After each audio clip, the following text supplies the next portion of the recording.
Tony Abbott's trying to exploit apparent splits in the Labor Party, saying Labor backbenchers have been approaching him to say they're not happy. His claim comes as Labor MP and former human rights lawyer Melissa Park says she wouldn't support the government's Malaysia deal unless the UNHCR gives its support. Political correspondent Tom Eagleton reports from Canberra.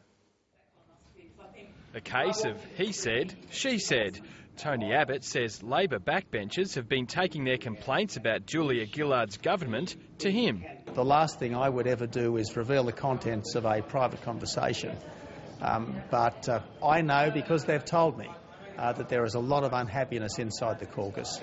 The government says loose private talk between political rivals is a fact of life. Well, I noticed Mr Abbott reckons he talks to Labor backbenchers. I mean, I chat to Liberal Party frontbenchers when I cross the chamber, so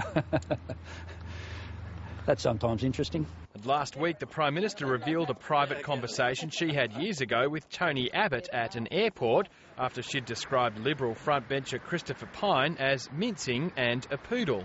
And he walked from the gateway where we got off the plane all the way to the luggage carousel, congratulating me on my characterisation of Christopher Pyne. The scuttlebutt about who said what to whom in private conversations shows just how much the gloves have come off in federal politics, even though the next election's not due for a couple of years. Private conversations are one thing, public statements are another.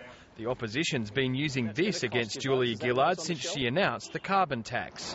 There will be no carbon tax under the government I lead. Now a 2-year-old interview with Tony Abbott surfaced where he also talks about a carbon tax after expressing doubts about the impact of human activity on climate change. If you want to put a price on carbon, why not just do it with a simple tax?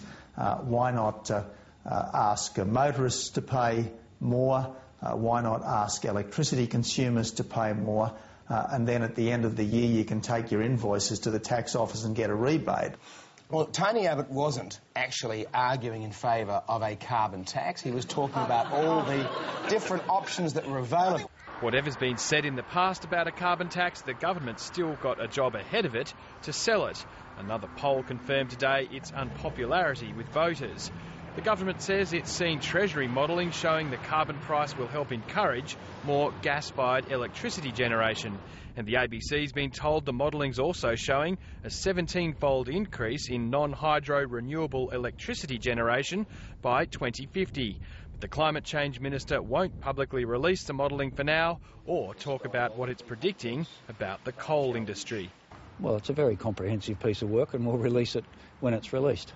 And he seized on another report from the Australian National University saying job losses from the carbon tax could be absorbed by other parts of the economy, which he's calling a repudiation of the Minerals Council of Australia's warnings that 23,000 miners will be out of a job because of the tax.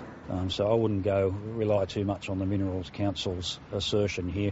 Let's not forget, in the resources sector, there's a massive pipeline of investment in coal and LNG at the moment, and a carbon price is not going to materially affect that in our judgment. The war of words continues. Tom Eagleton, Lateline.